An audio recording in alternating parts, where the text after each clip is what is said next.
tarde, tudo de bom pra você? Está no ar, seja muito bem-vindo à Rede Gospel, é uma alegria ter você conosco todos os dias. Hoje é dia de você aprender a cuidar melhor da sua saúde. Dr. Carlos já está aqui com a gente, nós vamos falar sobre osteoporose, porque pelo menos 10 milhões de brasileiros sofrem com osteoporose. É uma doença silenciosa que muitas vezes você não percebe que ela está chegando.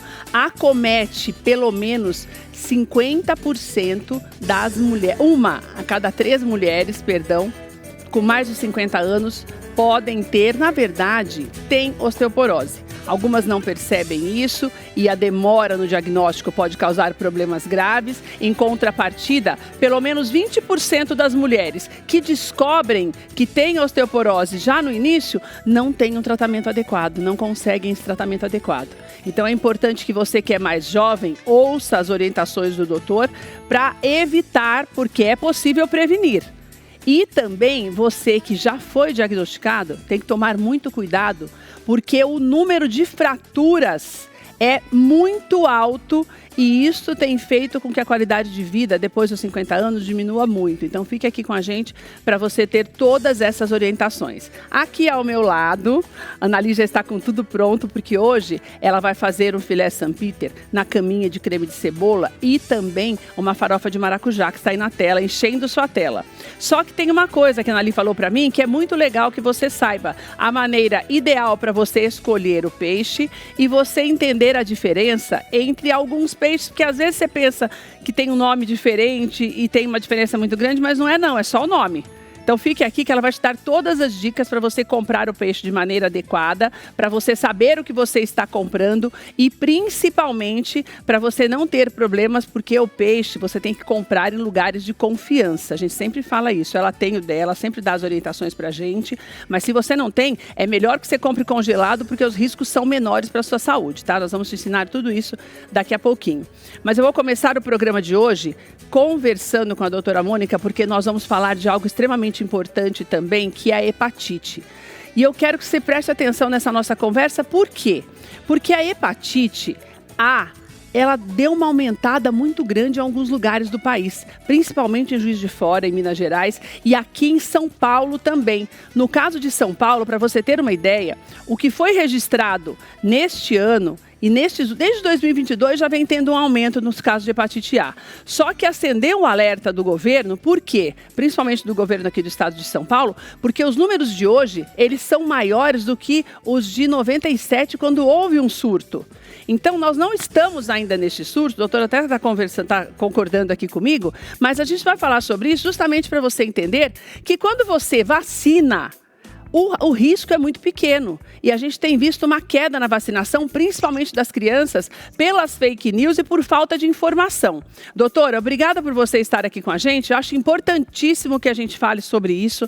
Primeiro, porque quando nós temos vacina disponível no Sistema Único de Saúde e os pais deixam de vacinar as crianças, a gente sabe que esse risco é maior. Então, por conta disso, é importante que a gente fale. Não estamos no surto ainda, mas é importante que a gente converse sobre isso para que esse surto não retorne como nós já vimos em outras ocasiões, né, doutora? Boa tarde. Boa tarde, gente. Obrigada pelo espaço. Hoje é um dia muito especial, tá? É o Dia Mundial de Combate às Hepatites Virais, conscientização e combate.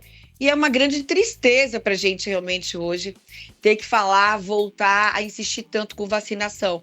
Um país que é exemplo de vacinação para o mundo inteiro, como a gente é, e que houve esse retrocesso absurdo, esse primitivismo dessa falta de conscientização da necessidade da vacinação. As vacinas para hepatite A e para hepatite B, elas estão disponíveis no país inteiro, nos AMAs, nos mais remotos locais do nosso país, tá?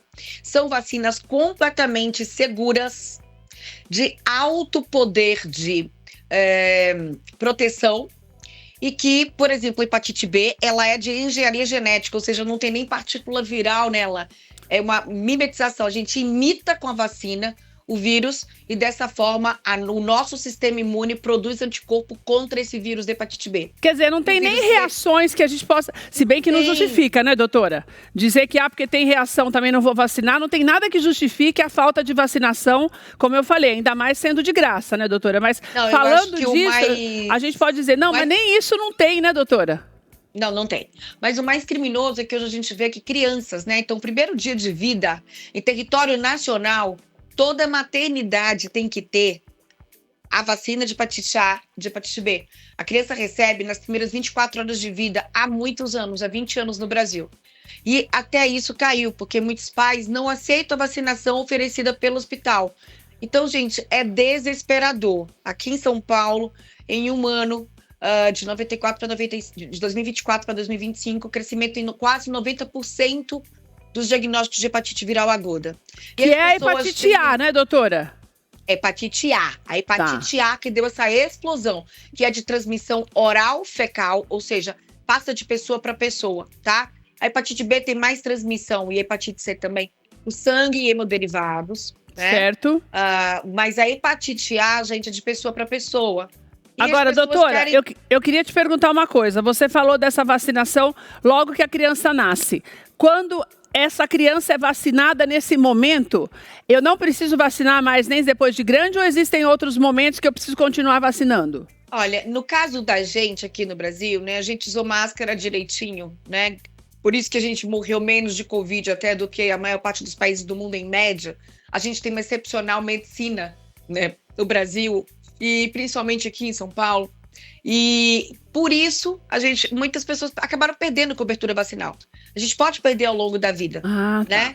E precisa revacinar. Então, certo. A maior parte da população precisa ser revacinada, porque perdeu essa imunidade. Então, não. A gente pode sim precisar vacinar só uma vez. Por exemplo, eu vacinei para hepatite B quando eu tinha 20 anos de idade, né? Porque eu não sou do tempo em que nasci e já tomava. Meus filhos, sim. Meus 2 filhos tomaram no primeiro dia de vida, no hospital. Mas na minha geração, não era assim. Então, muita gente da minha geração precisa ainda ser vacinada porque nunca tomou vacina ou porque perdeu essa cobertura vacinal, perdeu essa proteção. Doutora, a gente tem um aumento nos casos desde 2022. É como eu falei, não é um aumento grande, mas não interessa. Aumentou. 2020, não é um aumento grande, mas não interessa. Não é para ter aumentado, porque já tinha sido erradicado isso e não tinha mais. Daí eu queria que você explicasse para a gente, porque tem alguns fatores que são importantes no que diz respeito à transmissão, até por conta do excesso de chuvas, enchentes. Tem algumas coisas que a gente tem que tomar cuidado. A vacina é o primordial. Além da vacina, tem alguns cuidados diários que eu tenho que ter para evitar a contaminação, doutora? Claro, a gente tem contaminação de várias formas, né? Alimentos contaminados, frutas mal lavadas, mas principalmente é de pessoa para pessoa, tá, gente? Porque o vírus da hepatite, ele não sobrevive, assim, dias fora do corpo. Então, é mais de pessoa para pessoa. Então, se a gente vai visitar alguém que está com hepatite, alguém... E, assim, o que é importante a gente ressaltar, gente, a hepatite não tem sintoma na grande maioria dos casos. Não tem nenhum sintoma. Ninguém espera ficar com o olho amarelo, pele amarela, icterícia, tá? Para pensar em hepatite. A gente fica de amarelinho aqui, julho amarelo, o nome do mês é julho amarelo, né? Mas, assim, só casos gravíssimos é que você vai ter icterícia, que é o olhinho amarelo, as mucosas, né? As escleras do olho amarelo. Quer dizer, a princípio então, eu não vou sentir nada. Nada. Certo. Você tem que pensar que você pode ter um cansaço maior, às vezes é só uma sensação de dolorimento aqui, onde a gente tem o fígado, que é aqui do lado direito, embaixo das costelas, né? Mas o cuidado é de pessoa para pessoa. Então, você sabe que tem alguém com hepatite, eu acho que o mais importante da gente ressaltar realmente vai entender se você é imune ou não e se vacine. E conta para o vizinho, conta para as crianças da rua, né? Então, não é 2022. A estatística mostra isso, mas é desde 2020. Desde que começou essa loucura, essa maluquice no Brasil de não vacinar as pessoas. Quer dizer, as estatísticas estão falando de 2022, mas no consultório, as estatísticas falam de 2022, doutora, mas nos consultórios vocês já perceberam isso antes? Desde 2020, nos serviços públicos também. Desde que caiu a cobertura vacinal, começou a se fazer um discurso anti-vacina, que é criminoso, né? Eu não estou falando de nada de cunho político aqui. Não, é a falta de vacinação mesmo que a gente está falando, e na necessidade dela. E para quem acha que não mata, mata. Teve o ano passado 11 mortes aqui em São Paulo por conta da hepatite A. E 2 casos já até julho desse ano. Doutor, então, eu queria que você... Principalmente nos idosos, né? Quem que morre de hepatite A? É isso que eu ia perguntar. Principalmente o idoso que tem cirrose já, o indivíduo que é diabético, o indivíduo que vive com obesidade, porque as pessoas têm uma imunidade mais complicada, né? O paciente que tem uma doença autoimune, tipo um lúpus, uma artrite reumatoide, pessoas que tomam imunossupressor, que tomam cronicamente corticoide, né? Ou imunomoduladores, que a gente chama, agentes que são imunossupressores, pacientes transplantados. Então, esses são os que têm que estar com a vacinação mais em dia do que todo mundo. Mas, gente, a vacina está no posto. É de graça. Ela é de graça, ela é segura, não existe como ninguém se contaminar com nada nessa vacina, né? Então, pelo amor de Deus, parem de loucura e vão se vacinar. Vão se vacinar. Gente. Agora, doutora, uma coisa também que me chama a atenção, você falou que desse contágio, né, de pessoa para pessoa, esses fatores ambientais e climáticos também, eles fazem a diferença? Essa história de muita enchente, a gente tá com o pé na água, essas coisas. Como que alguém pega hepatite só de uma outra pessoa, claro doutora? Que tem, mas isso é muito... Isso das enchentes, isso aqui é tudo bem, é importante ressaltar, mas aí é muito mais leptospirose, né? A gente pensa em outras coisas. Mas a hepatite A, entendeu? Assim, uma hepatite A que eu peguei pelo canto da minha unha. Aí a gente pega mais a hepatite C, hepatite B, né? Então, assim, essa hepatite que explodiu, que é a hepatite A, tem cidades do país que aumentou em mais de 300% a prevalência, que a gente chama, que é a quantidade de diagnósticos de novos casos dessa doença. Certo. Então, assim, isso é realmente, gente, vergonhoso. A gente tem uma coisa que pode ser evitável e a gente tem que ficar falando sobre isso o tempo inteiro. Doutora, para tirar... do lado de casa tem um posto do SUS que tem a vacina. Doutora, vai se vacinar. Uma coisa que eu quero te perguntar para quem ainda tem dúvida. O que é efetivamente a hepatite A? O que ela causa no nosso corpo?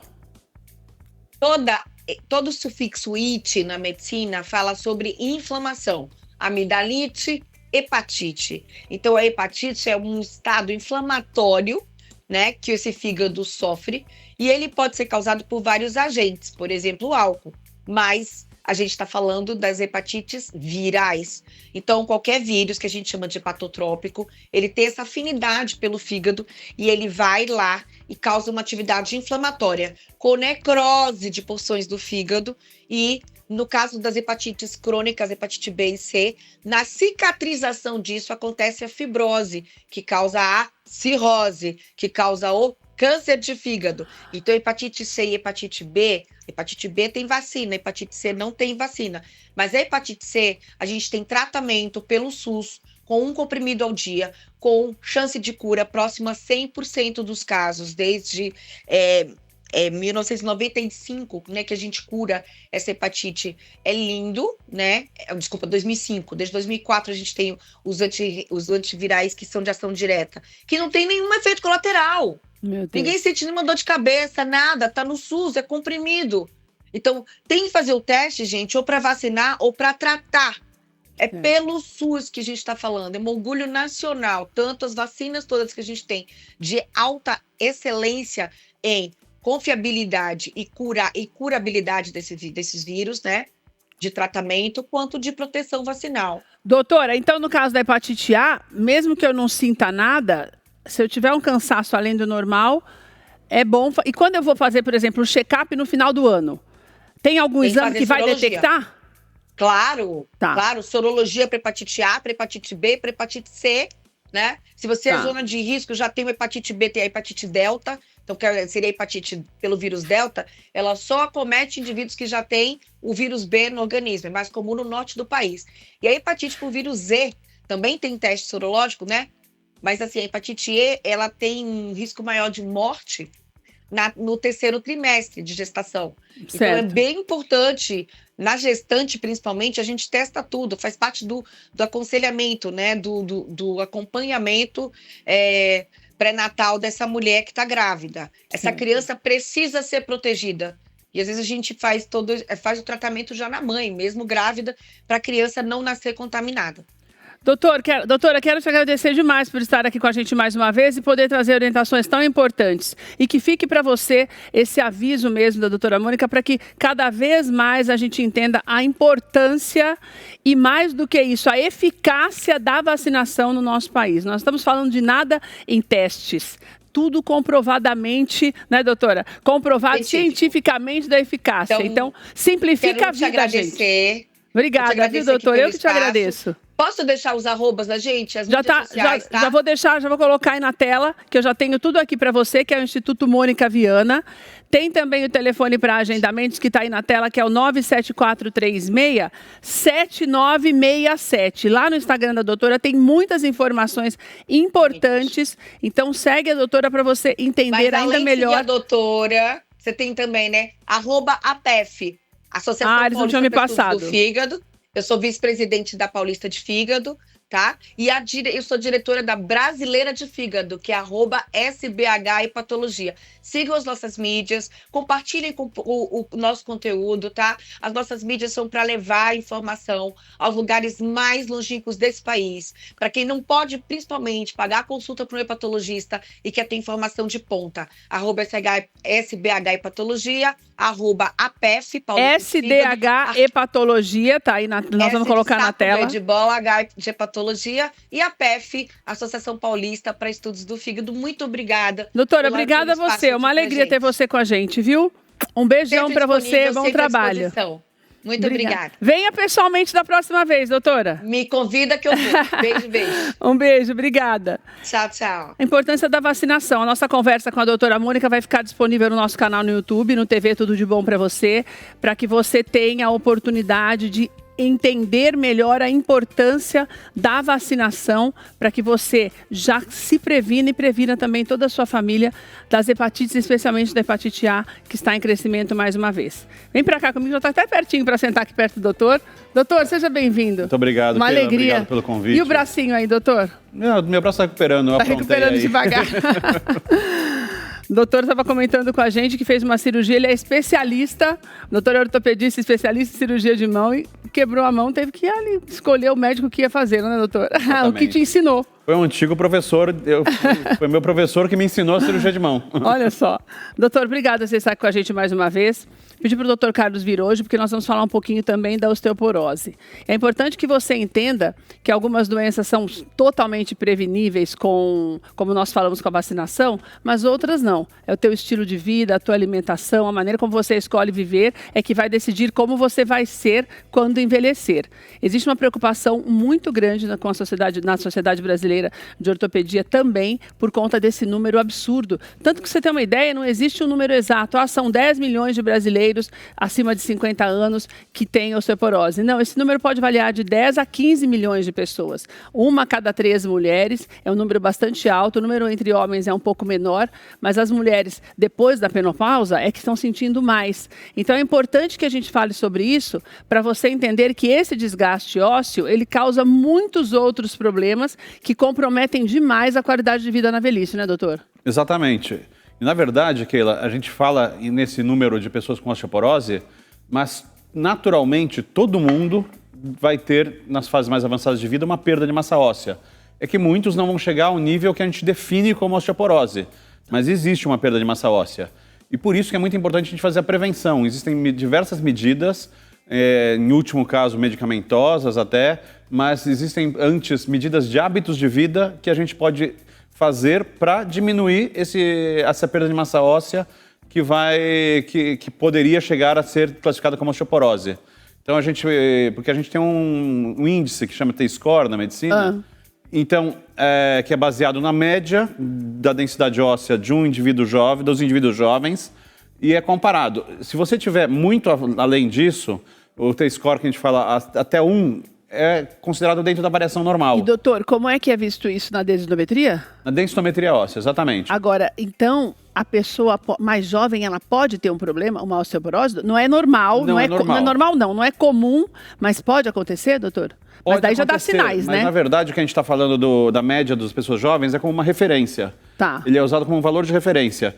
E como existe variação de indivíduo para indivíduo, a gente tem medidas estatísticas que é uma mais comum, uma mais chamada, que é o desvio padrão, que é usado para esse T-score. Basicamente, até um T-score de 1 abaixo do normal, da média dos indivíduos jovens, você considera dentro da faixa de variação normal. A partir daí, você entra em osteopenia. Quando existe um T-score de 2,5, eu não vou entrar em detalhes desse cálculo, mas a partir daí você já fala em osteoporose. Então seriam escalas, né? Doutora, a gente colocou uma foto na tela. Se você olhar ali, Sim. a gente tem...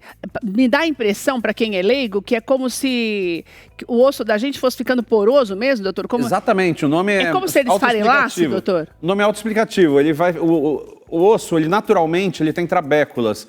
Então, ele tem espaços dentro dele.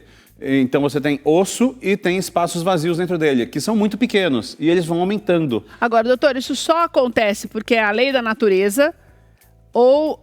O que é que a gente faz para fazer com que isso aconteça com uma frequência maior e tenha um número tão grande de pessoas doentes, que é uma perda, como você falou, ao longo dos anos, tudo vai desgastando, ponto. Mas a que ponto, por que chega na doença mesmo, na osteoporose, esse desgaste? Tem diversos fatores, tem fatores biológicos, genéticos, né? Tem gente com mais propensão a isso, gente com menos propensão. As mulheres, como você falou, depois da menopausa, com a perda do estrógeno, tem uma propensão bem maior à osteoporose, mas os homens também têm, um pouco mais tardia, mas também vão ter osteoporose se não fizerem nada. Então, por que às vezes algumas pessoas têm uma perda pequena, que não chega a comprometer a resistência do osso, e outras têm uma perda enorme, que chega a ser classificada como osteoporose? Tem diversos fatores, além do que eu falei da genética, de um fator biológico intrínseco que não tem como a gente mexer, tem diversos fatores como hábitos de vida. Por exemplo, o tabagismo aumenta a osteoporose. Sedentarismo aumenta a osteoporose. Alcoolismo aumenta a osteoporose. Obesidade? Obesidade, nem tanto. Mas a obesidade por causa do sedentarismo, não pela obesidade em si. Ou seja, a falta de atividade física é um grande aliado. Como geralmente eles estão andando juntos, a obesidade e o sedentarismo, então sim, pode ter influência, mas não a obesidade diretamente, é mais o sedentarismo. Uso excessivo de corticoides, de medicamentos. Medicamentos corticoides, popularmente conhecidos como cortisona, também pode causar osteoporose. Então tem diversas coisas. Então um hábito de vida saudável pode ser preventivo para a osteoporose.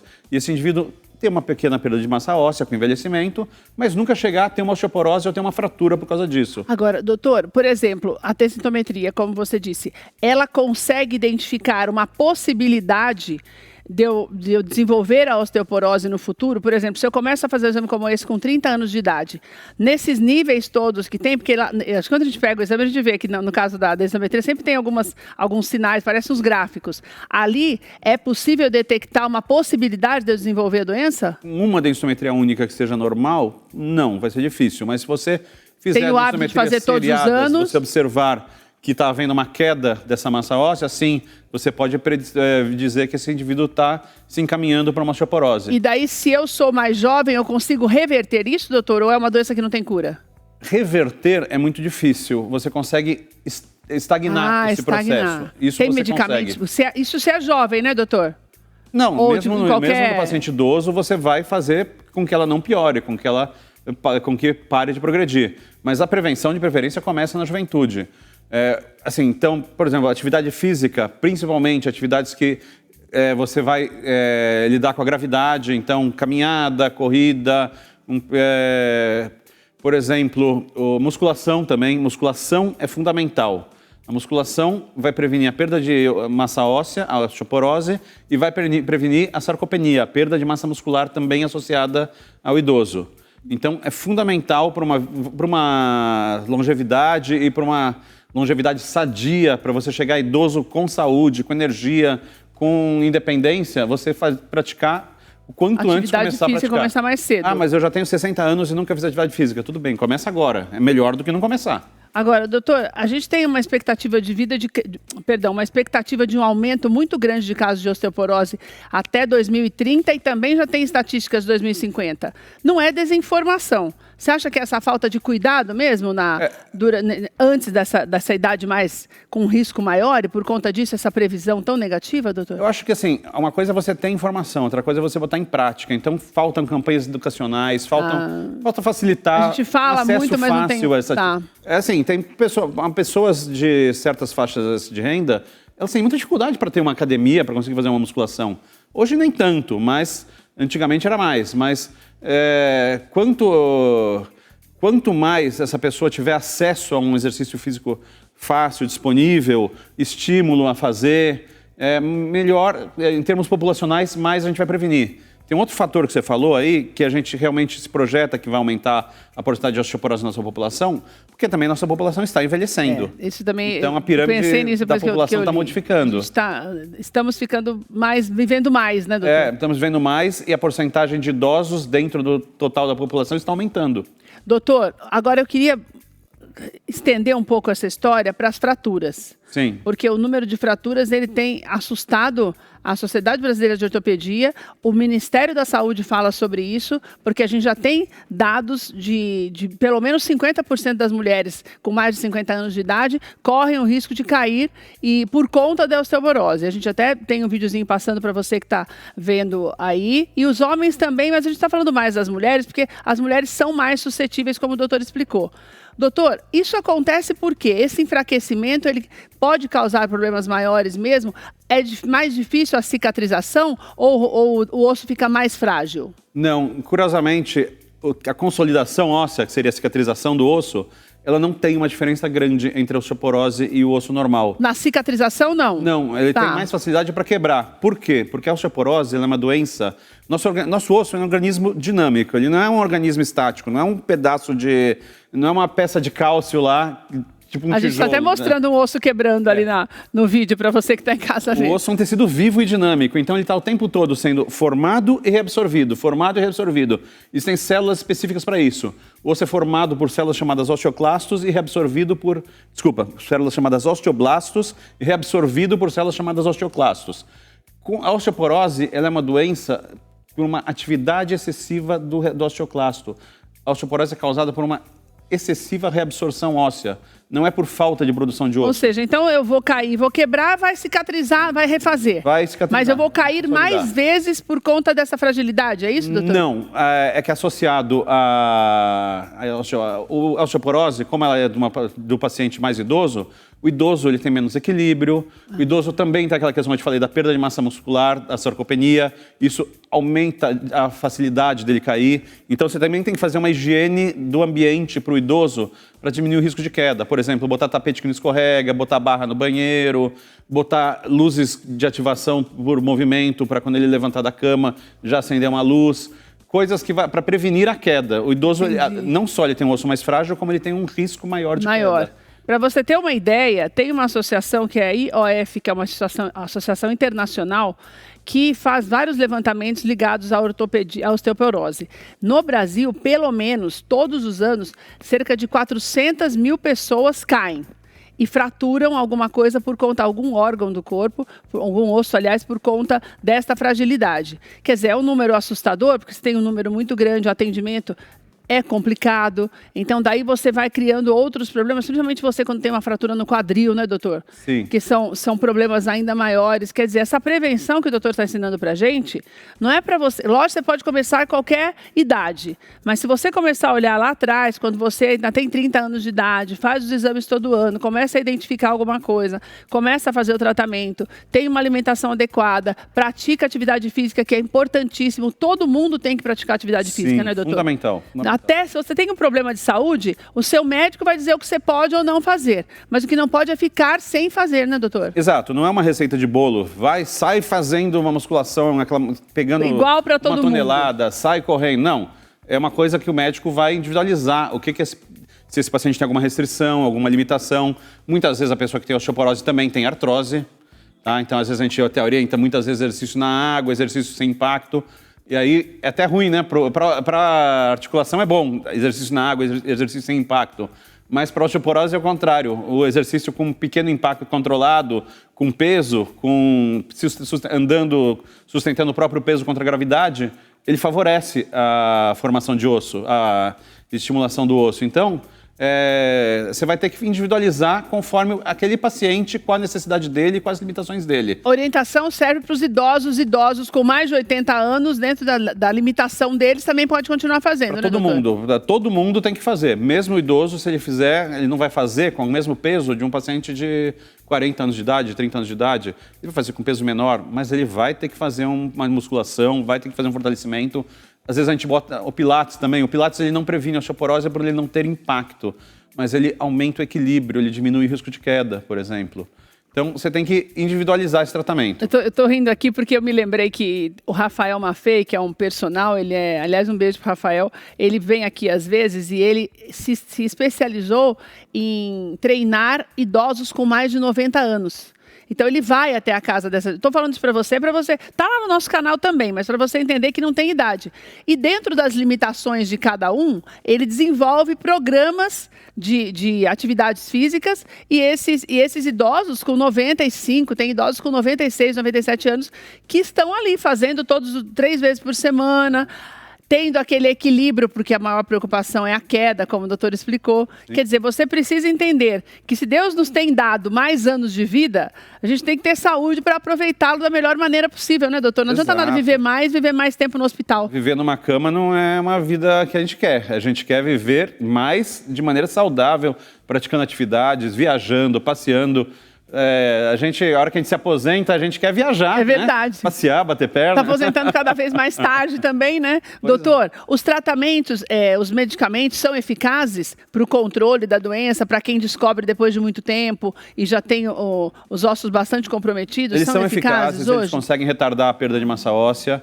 Tem diversos tipos de medicamento hoje em dia no mercado e provavelmente nos próximos anos vai aparecer muito mais. Tá? A gente tem medicamentos tanto que inibem a reabsorção óssea, diminuem essa reabsorção óssea que ficou aumentada na osteoporose, e também tem medicamentos que estimulam a produção óssea. Tem as duas linhas de medicamento.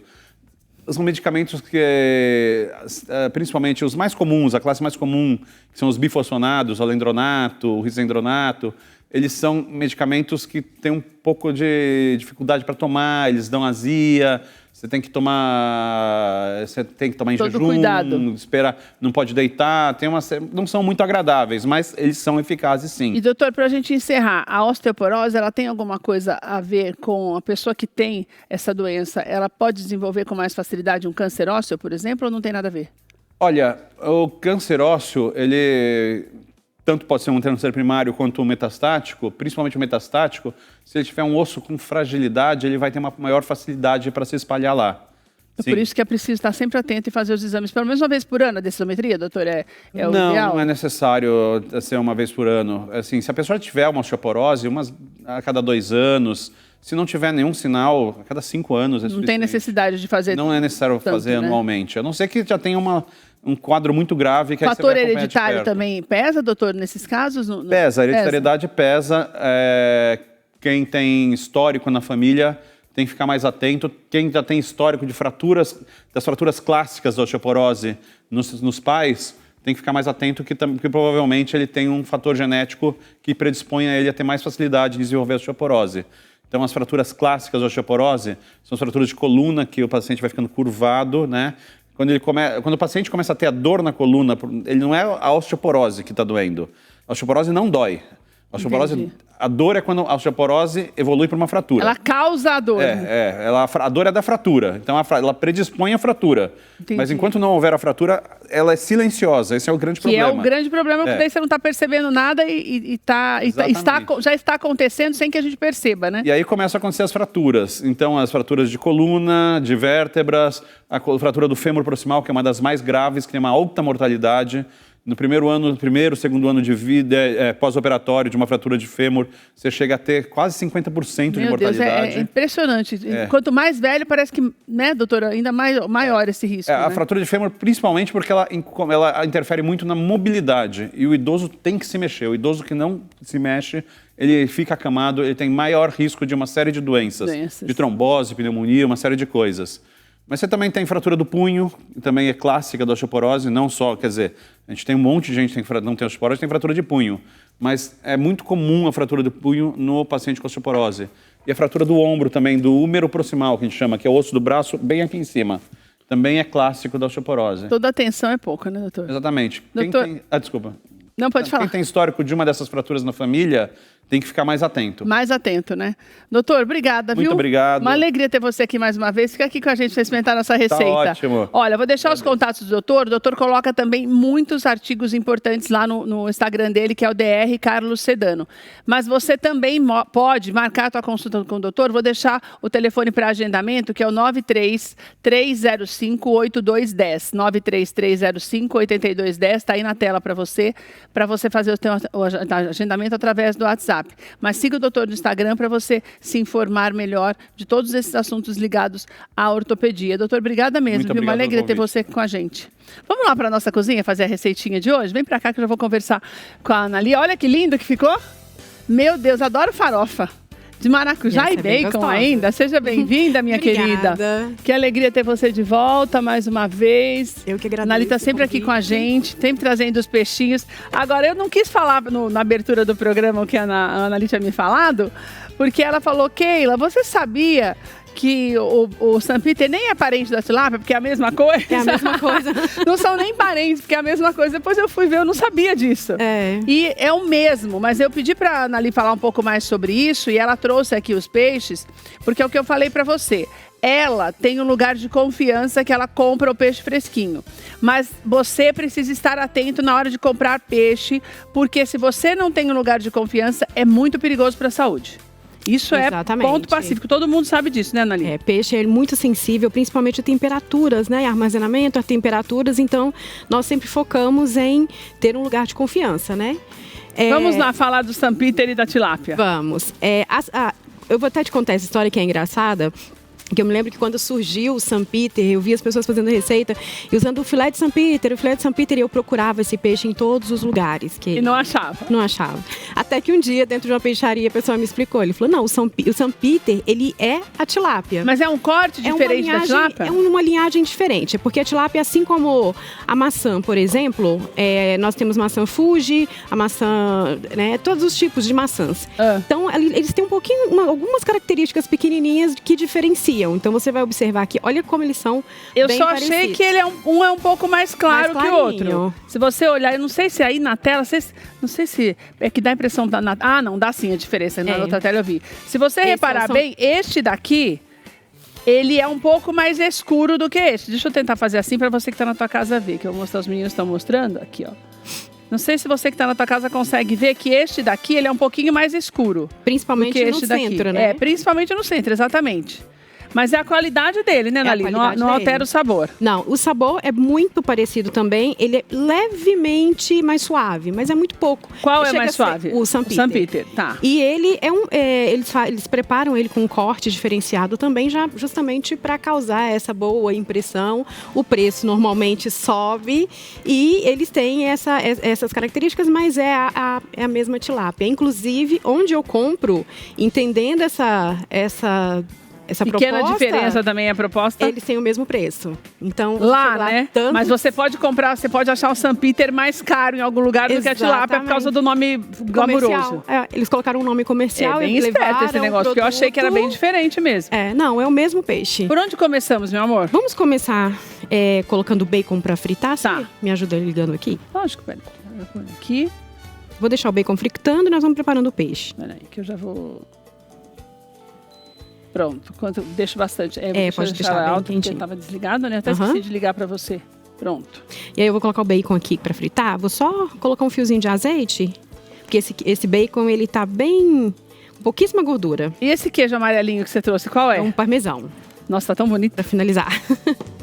Então, olha, nós vamos colocar primeiro o bacon para fazer a farofa, enquanto a gente já fala do peixe. Isso, aí nós já montamos Então, você que está na tua casa entendeu, né? Quando você for comprar, se por um acaso você for num lugar que tenha os dois peixes e preços diferentes, saiba que você pode comprar a tilápia, que é a mesma coisa. Pode comprar mais barato. Keila, mas a tilápia é da mais vermelha. Não tem problema, o sabor é o mesmo. Porque às vezes você pode ir em algum lugar que você tem uma diferença grande. Normalmente, né? Então, cuidado. Eu já vi lugares que o preço chegava a dobrar. Olha, por causa do nome. Por causa do nome comercial. Então eu já posso montá-lo aí, né, Ana? Vamos montar. Tá. Eu vou usar o St. Peter nesse caso. Eu vou cortar um pouquinho, que eu acho que é mais fácil na hora de tirar as porções aqui de servir. Certo. Cortar os filezinhos aqui mais estreitinhos. Então normalmente eles já servem o St. Peter com esse formato aqui também. Já corta no meinho dele. Exatamente. Tá. Então faça assim na tua casa também, corta bem no meinho, pra você já não... Porque como ele fica muito macio, ele desmancha, quebra muito. E assim você já vai saber e não vai deixar ele desmanchar tanto. Exatamente. Aqui eu vou colocar um pouquinho de sal só, porque o molho, ele tem Vou bastante... mexendo aqui pra você enquanto isso, tá? Ele demora um pouquinho.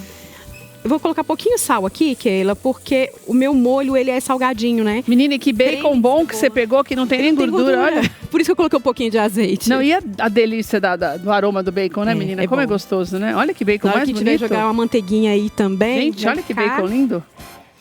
Vou temperar aqui também com um pouquinho de limão. Então, você tempera só com... Um pouquinho de sal. Tá. O limão. É porque a gente vai ter a farinha com bacon e você vai usar o creme de cebola, né? O creme de cebola, já é mais salgadinho. Então, não coloca muito sal não, até pra você não errar na mão. Isso. Em casa, normalmente, eu deixo isso aqui marinar um pouquinho pra pegar mais o sabor. Por causa do limão, né? Por causa do limão. Aí eu vou fazer uma caminha aqui, Keila, de cebolas. Tá. Então você vai forrar a refratária que vai pro forno já com a cebola. Com a cebola. Tá. Porque quando eu coloco essa camadinha de cebola, o meu molho desce aqui pro meio. Então ele pega por baixo também. E vai ficar mais macio ainda o peixe. Isso, e umedece. Sem contar que mais rápido também ele fica pronto, né? Fica mais rápido. Não, já tá bom, ó? Não, pode deixar mais um pouquinho, que ele fica mais douradinho. Tá. Deixa eu aumentar mais. Depois da caminha aqui, eu vou colocar os filés. Em cima da caminha de cebola, você já põe o filé. Exatamente. Tá. Você viu como fica mais fácil quando você já corta ao meio? Porque daí já vai ficar certinho. E na hora de tirar, você já vai saber como você pôs. Você já sabe certinho onde vai. Já corta certinho. Daí fica bonito no prato. Não vai ficar desmanchando todo. Exatamente. E agora eu vou montar aqui o molhinho. Eu preciso de uma tigelinha. Uma tigela? Qual? Pequenininha ou grande? Assim? Pode ser. Tem maior também, bol. Você prefere essa? Prefiro a maior, se tiver. Então, peraí. Acho que tá aqui, ó. Essa é muito... Tá ótimo. Não, melhor, tá ótimo. né? Uhum. Então, como tem essa história da cebola, é importante que você tome cuidado, porque o creme de cebola, ele é bem salgado, bem temperado. Aqui eu tô usando meio pacote do creme de cebola só. Meio pacote? Porque mais que isso, ele vai ficar muito salgado. Por isso que é importante, se você não gosta muito de sal, nem põe sal no peixe, né, Nem coloca. Nem coloca pra você não salgar muito, porque o creme de cebola salga mesmo. Salga. E aqui... você vai pôr o creme de leite? Creme de leite aqui. Nossa, que delícia, hein? Creme de leite. Nunca tinha visto, sabia essa mistura? E o leite de coco também. Nossa, gente, de onde você tira essas coisas, meu Deus? Que maravilha isso. São aquelas receita de... E aí, quando eu falei pra você... Tá. Tá bom? O que nós vamos pôr aqui Vamos colocar agora? Cebola agora. Cebola? Uhum. Daí você colocou o leite de coco, o creme de leite e meio pacote de creme de cebola, Exatamente. Certo? Cadê o negocinho? Porque a minha mão queima, de vocês não queima mais, a minha queima. Tá do lado ali, do lado. Mas tinha um vermelhinho bem pequenininho que era tão bom, menina. Não sei onde é que tá. Preciso achar ele depois, porque ele era bem pequenininho, sabe? Parecia um silicone. Deixa eu pegar esse daqui pra não queimar minha mão. Vai me falando o que você tá fazendo aí, tá? Aqui eu só misturei, Keila, e tá pronto o molhinho. Ah, só misturou, daí você vai pôr por cima. Jogo por cima. É um prato tão prático pra você preparar e ele fica pronto muito rapidinho. Não, e aqui, menina, o creme tá tão... Isso aqui não deu certo, não. O creme tá tão... O bacon tá tão sequinho... Que não tem gordura. Por isso que tem gordura pra ele... Por isso que nós vamos colocar a manteiga. Vai pôr manteiga agora, Ana? Não, pode deixar lá. Eu gosto da manteiga dar uma douradinha, que eu acho que ela realça o sabor. A cebola dá uma murchadinha, né? A cebola, porque eu acho que realça o sabor. Eu também acho que ela fica mais gostosa. Não fica aquele amargor que às vezes tem. Eu costumo brincar que ela sai do estado de vegetal para tempero. Quando ela verdade. É igual que você deixa refogar para fazer o arroz. Exatamente. Né? Bom, então daí você colocou a cama de cebola... O peixe e o creme por cima. E o creme por cima, creme, 3 ingredientes somente. Certo. E aqui, Keila, eu finalizo com queijinho, porque eu acho que o gratinado, ele dá um tchan, né? E fica bonito, né? E fica bonito. Porque na hora que você olha ali, você vê que tá o amarelinho do... Aquele amarelinho é o gratinado, né? Exatamente.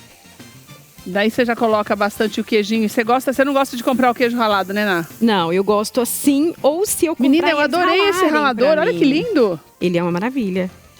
Olha que legal. Não, eu acho que fica muito mais saboroso, porque não tem nada para conservar quando você coloca o queijo assim, né? Ó, meu amor. Pode deixar mais um pouquinho. Deixa.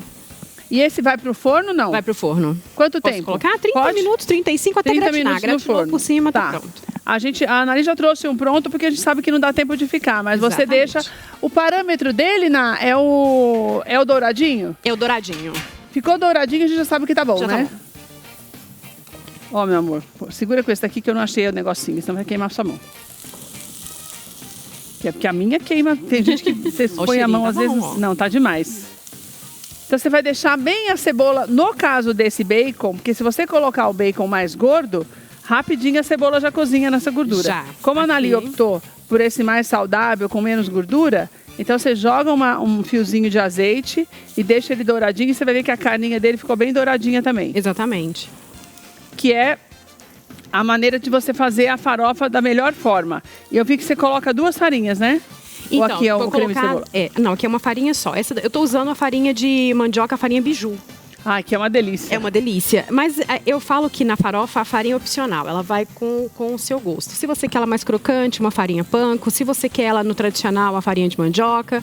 A farinha de milho, eu sempre coloco um pouquinho, porque eu acho que ela dá um tchan, eu acho que ela dá um... Porque você tá com aquele pé lá em Minas, que tem aquela Exatamente. amarelinha assim, nossa. Então eu gosto sempre, mesmo que eu use uma outra farinha, eu gosto de mesclar com essa farinha de milho, porque dá aquele Você sabor sabe que a minha mãe diferenciado. fazia... Você é mineira, né, Ana? Sou mineira. Então, a minha mãe fazia virado de frango. Ai, que delícia. E o virado de frango era com aquela farinha grande, amarela, como chama? É a farinha de milho. A farinha de milho, mas flocos de flocos. milho, com flocos de milho. Então, ela fazia o frango. Já comeu, doutor? Já comeu? Não, você já comeu esse farofa de frango? Farofa De frango não. mesmo. Não, É o a frango farofa não. inteiro, ela faz mineira mesmo, né? Ela refogava o frango inteirinho. E daí, depois o frango tá refogado, ela colocava a farinha de milho. Então, era farofa de frango mesmo. Era a coisa mais Gente, gostosa. que delícia. Ela E faz mineiro ainda. usa muito a farinha de milho, né? Usa bastante. Pra farofa, fica uma delícia. Ó, agora tá tem bom. o jeito certo, porque eles fazem de um jeito que você pode escolher se você quer que fique crocante ou se você quer que fique mais úmida, né? É. Porque tem o jeito certo de você fazer. Eu gosto dela quando ela já sai do úmido e começa a dar uma secadinha, porque eu acho que ela fica mais crocante. Aqui ela tá crocante porque ela vai com a sementinha de maracujá, então ela dá uma tostadinha, então ela traz a crocância pra farofa. Eu acho que, por exemplo, se você faz com a farinha tradicional, a farinha de mandioca tradicional, ela úmida fica mais gostosa. Fica. Agora, se você faz com a panko ou aquela outra que parece uma sojinha, sabe, também? Aham. Que ela já tem uma crocância, fica mais legal do que você deixar ela murchar, porque daí fica parecendo que ela tá mais velha. Fica. Não é? Quando é É. pra ser crocante e ela não é feita com essa crocância, fica parecendo que ela tá mais velha. Keila, agora eu vou colocar a manteiga. Deixa eu só ligar de novo que a gente tirou da coisinha, já ele saiu, qualquer coisinha ele sai. Um pouquinho que a gente puxa, ele já sai. Pronto. Agora, depois de deixar bem murchinha a cebola, que você coloca Isso. a manteiga. A manteiga. Você usa manteiga com sal, minha amiga, ou sem sal? Olha, eu não Não tem preferência? tenho preferência. Eu uso a que eu tenho. Normalmente eu uso Manteiga mesmo, manteiga né? mesmo. Tá. E essa daqui é com sal. Certo. Aí eu só fico atenta para não na hora que quando for temperar a receita, para não exagerar um pouquinho no sal e casar tem com bacon sal. também, é. Exatamente. Aqui ela já não vai sal. E a gente você tem que tomar cuidado com essa história do sal, com essas receitas, principalmente quando você tem o molho, que nem nesse caso, que você tem o molho, o creme de cebola, que é bastante salgado, e daí você tem o creme de leite, então ele não vai dissolver muito, ele vai ficar um creme, um molho mais grossinho. Daí aqui você tem o bacon, então maneira no sal, porque a gente sempre fala isso, é melhor você acrescentar depois do que tirar, porque não tem como tirar. Você estraga a receita. Ó, a manteiga derreteu, eu acrescento aqui o maracujá. O maracujá aqui, quem gosta dele mais azedinho, né? Porque ele vai... Eu pensei em trazer a farofa de maracujá porque o peixe ele casa muito bem com cítrico, né? Muito. E essa farofa, você vai perceber que ela é mais cítrica. Ela tem o bacon, mas ela dá aquele... Você sente o gostinho azedinho. Ali, interessante, que eu acho que combina muito bem com o peixe. Se você não gosta de muito azedinho, coloca meio maracujá. Tá. Eu tô colocando Você tá colocando inteiro. Uhum. Pra já dar esse contraste mesmo. Isso, exatamente. E aqui eu deixo ele... Pensando um pouco. Dar uma apurada. E daí ela você coloca mais, aí depois agora, nesse caso, você desliga para pôr a farinha ou você põe a farinha com ele ainda? Eu coloco a farinha com o fogo ligado. Para ela poder ficar um pouquinho úmida. A farinha ela é uma farinha crua, né? E se você tirar ela sem ela dar uma tostadinha, chegar ali aquela apuradinha na farofa, ela vai ficar com aquele gosto de mandioca ainda. Então eu gosto de deixar ela bastante aqui ainda e dar aquela secadinha mesmo. Que essa farinha de mandioca, ela é ideal para isso, para você deixar ela mais úmida. E depois que ela umedecer, você vai tirando um pouquinho. Exatamente. E o legal é essa durabilidade dessa farinha, né? Porque a farofa, ela dura mais. Você não coloca milho. Porque normalmente a farofa dura menos quando você coloca milho ou ovo, né? Isso. Ou um pouquinho de tomate, que tem gente que gosta de pedacinhos de tomate. Ali, então cuidado quando você coloca isso, porque daí você perde a durabilidade delas. Uma farofa dessa, que tem só o bacon, maracujá, ela fica um tempão na geladeira, você armazena bonitinho e consegue. Agora, se você colocar milho, tomate ou ovo, é 2, 3 dias no máximo, né? Exatamente. Porque senão não adianta que estraga mesmo. Olha só, ela ficou um creme, tá vendo? Ah, é mesmo. Acho que é por causa da manteiga, né? A manteiga misturou aqui com esse ácido do maracujá. Ó, pra você que tá na tua casa, virar a panela pra você ver. Ó, tá vendo que ela ficou um creminho? Porque você pegou o maracujá também com uma polpa boa, né? Exatamente. É bom escolher o maracujá. Bem carnudo. E agora eu vou colocar farinha. Certo. Não, vocês não têm noção do aroma que tá no estúdio. Porque o creme de cebola já dá um aroma gostoso, daí você coloca E é legal o creme de cebola porque, na verdade, ele já cozinha no forno, né? Cozinha. Você não precisa nem fazer ele separado. Todo aquele molho, ele vai cozinhar o peixe, né? Por isso tem bastante molho. A cebola embaixo, ela traz aquela umidade, né, pro peixe. É uma delícia. Você vai sentir o aroma, o gosto do creme todinho. Exatamente. Ainda mais o creme de cebola com creme de leite. Fica muito bom. Essa receita é muito boa. Vamos mandar um beijo pro pessoal da peixaria? Vamos, lá que eles pro merecem. Ramos Frutos do Mar. Um beijo pro Ramos Frutos do Mar, Seu que Carlos, você deu todas essas satisfeito. delícias. Seu Carlos, obrigada, viu, mais uma vez. Esse peixe fresquinho aqui. E é uma indicação boa para você. Se você não tem um lugar de confiança, você está na região do ABC, vai na Ramos Peixaria que você sabe que você vai comprar de qualidade, que a Anali é chata para essas coisas. Sou exigente e eu sou exigente, compro é os chata. meus peixinhos todos lá sempre. Ela vai ela é a expert dos restaurantes da região, entendeu? Então ela é exigente mesmo. Olha, eu vou deixar o Instagram para falar nisso. Vai lá no Gourmet Cozinha, que é o Instagram da Anali, para você ver as delícias que ela experimenta. Eu não sei como é que você está conseguindo emagrecer comendo daquele jeito. Se você come mesmo, quando você vai nesse restaurante, você põe seu filho para comer metade das coisas. Ele come também. Eu convido os amigos para comer. Você convida todo mundo para ele. Não, porque olha lá no Instagram. É tanta coisa boa que não dá para comer só uma colheradinha, né, Anali? Exatamente. Meu Deus do céu, não dá, é impossível. Não, eu como hoje nem tanto, né? Porque hoje eu não tô tá maneirando. Que a Anali falou pra mim que eu quero perder mais peso, quero me sentir melhor. Isso, eu perdi 10 quilos, né? Agora estamos caminhando para mais 10 quilos. Tudo isso? Tudo isso. Meu Deus do céu. Hoje, agora assim, quem olha agora não vê, mas que eu acho que dá pra ver. Tava fazendo o antes e depois ontem em casa, eu peguei as fotos o antes e... Na primeira vez que você veio aqui, claro que dá pra ver. Eu te falei já. Ainda falei, Anali, me passa outra. O que eu te falei da foto? Me passa outra foto que você tá outra pessoa, minha filha. Eu mudei. Não é? Tá outra pessoa. Mas lá no Gourmet Cozinha você vê toda essa caminhada da Anali também. Né? Tô contando tudo por lá. Keila, aqui eu tenho a farinha, né? Que eu coloquei a farinha de biju. Eu vou no olho mesmo, né? Ela tá dentro da umidade que eu quero, mas eu preciso colocar um pouquinho dessa também, porque eu acho que ela vai trazer um pouquinho mais de sabor mesmo. E outra coisa, eu sei que você gosta de deixar apurar mais, mas eu posso experimentar essa daí? Pode. Você fez ou mas em casa você aconselha que fique quanto tempo para apurar? Ou eu posso já fazer e... Não, aqui eu gosto de deixar aqui uns 5 minutinhos, Keila, só aqui no fogo mesmo. E depois já pode servir imediatamente. Tá. Eu já tô até aqui com um prato na mão pra você servir o meu. Olha, a Anali trouxe um que eu falei pra ela, traz pra gente tirar do forno. Isso aqui já tá pronto. Tá pronto. Ele já tá prontinho. Você gosta mais torrado? Eu particularmente gosto mais assim, mas claro, ela até já sabe. Mas se você quiser que torre um pouquinho mais pra ficar mais douradinho, você pode deixar também. É que eu gosto de sentir essa coisa do creminho mais macio. Ele mais cremosinho. Mais cremosinho, eu gosto. Eu sei que você gosta mais. Eu já gosto assim, porque você já tem a farinha que já é mais sequinha, daí eu já fico mais feliz assim com a mistura dos dois. Keila, você quer que eu te sirva? Quero.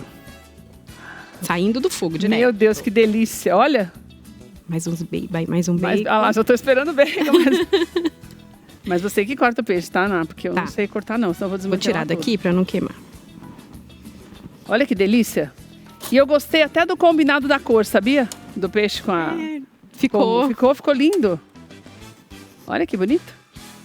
Isso do que eu te falo, como ela já cortou os peixes, na hora que você for tirar, Ele fica meio mesmo dividido, quentinho, tá ele já- vendo? dá pra ver a divisão. Então você não vai desmanchar o prato inteiro. Que é tão bonitinho você começar a servir e quando tá no finalzinho ainda tá tudo certinho, né, Ana? Pra não Exatamente. ficar pra uns o peixe bonitinho, pra outros todo esmigalhadinho. Olha que lindo. Ai, que delícia.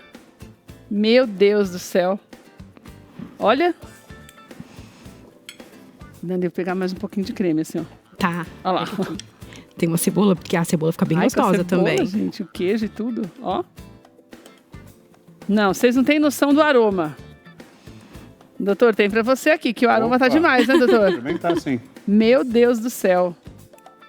E eu gosto dessa combinação do peixe com bacon, com a farinha com bacon.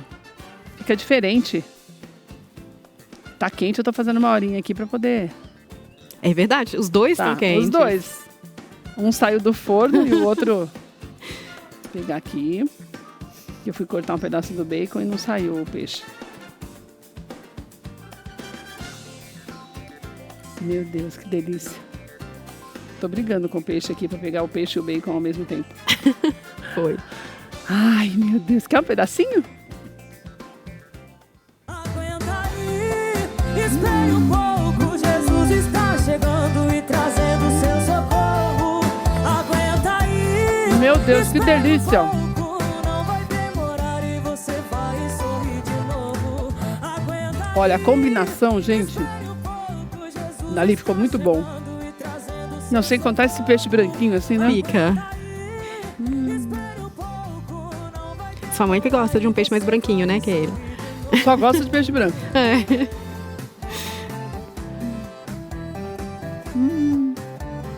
Muito bom, menina. Você viu que a farofinha, ela traz essa acidez? Mas é uma acidez que fica... Não sei. Ela fica excelente com churrasco também. Nossa, gente, muito bom. Não, e esse creme de cebola ficou bom demais, menina, com creme de leite. Nunca tinha visto assim. Olha, E prático, né, Keila? Rapidinho você faz um prato. não precisa de mais nada. Não. Bom demais, viu? Que bom que você gostou. Obrigada, meu amor. Deus te que abençoe também agradeço. nessa jornada. Obrigada. A melhor coisa que tem é a gente poder realizar sonhos. Você está Exatamente. realizando teu sonho, a gente fica feliz também. Não é? A Obrigada. melhor coisa que tem é você poder encontrar o caminho para realizar o teu sonho. Exatamente. Não é? É verdade. Daí não importa o que as pessoas falem, o importante é que você fique feliz. Não é? É nós sentirmos bem. É, você se importa. sentir bem, ficar feliz é a melhor coisa que tem. Exatamente. Para viver mais, viver melhor, né, doutor? Realizar os certeza. sonhos. Você também, que você possa realizar todos os teus sonhos. Que Deus te abençoe, te dê uma tarde linda. Por falar em realizar sonhos, amanhã é dia de Trocando Ideias. Então eu quero falar para você que está assistindo a gente, que amanhã nós temos uma conversa muito especial para você que quer arrumar um grande amor, para você que procura um namorado, para você se casar, constituir uma família. Existem alguns caminhos que estão na moda, mas existem outros caminhos que a gente nem imagina e que têm dado muito resultado. E amanhã nós vamos falar com você sobre isso, junto com os nossos convidados. Vamos falar de amor no Tudo de Bom para você, no nosso Trocando Ideias amanhã. Estamos te esperando, 2h30 da tarde, tá? Um beijo, Deus te abençoe, até lá. Tchau, tchau.